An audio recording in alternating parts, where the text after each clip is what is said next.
নমস্কার, আমার নাম সমৃদ্ধি মজুমদার। আমি নওগাঁ থেকে এসেছি। আমি এবার ঢাকা বিশ্ববিদ্যালয়ের ২৫-২৬ শিক্ষাবর্ষে মানবিক থেকে বিজ্ঞান বিভাগে ১০৪তম হয়েছি। আসলে আমার খুবই ভালো লাগছে। আমি আমার সৃষ্টিকর্তার প্রতি প্রথমে কৃতজ্ঞতা জ্ঞাপন করছি, তারপরে আমার বাবা-মার প্রতি যারা আমাকে এতদূর সাপোর্ট করেছে।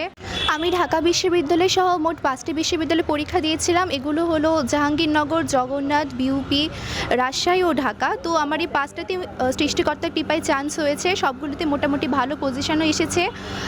আসলে হচ্ছে আমি যদি আমার অ্যাডমিশন জার্নির কথা বলতে চাই, আমি এইচএসসি মানে ফার্স্ট ইয়ার থেকে পড়াশোনাটা আর কি শুরু করে দিয়েছিলাম। একাডেমিক পড়ার পাশাপাশি আমি একটু হচ্ছে আর কি অ্যাডমিশনের ঘাটাঘাটি করতাম। আসলে অ্যাডমিশনটা কী, কারণ আমার স্বপ্ন ছিল সবসময় ঢাকা বিশ্ববিদ্যালয়ে পড়ার। তো এই জন্য আর কি একটু ঘাটাঘাটি করতাম। তো আমি হচ্ছে ফার্স্ট ইয়ার থেকে জয়কলি বাংলা বইটা পড়া শুরু করেছিলাম। আমার ভালো লাগতো অ্যাডমিশন এগুলো দেখতে।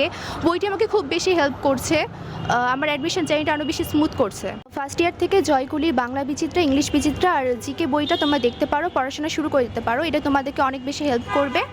তো সবাই আমার জন্য আশীর্বাদ করবে, দোয়া করবে যাতে আমি পরবর্তীতে আরও ভালো কিছু করতে পারি। আর তোমাদের জন্য শুভকামনা রইল।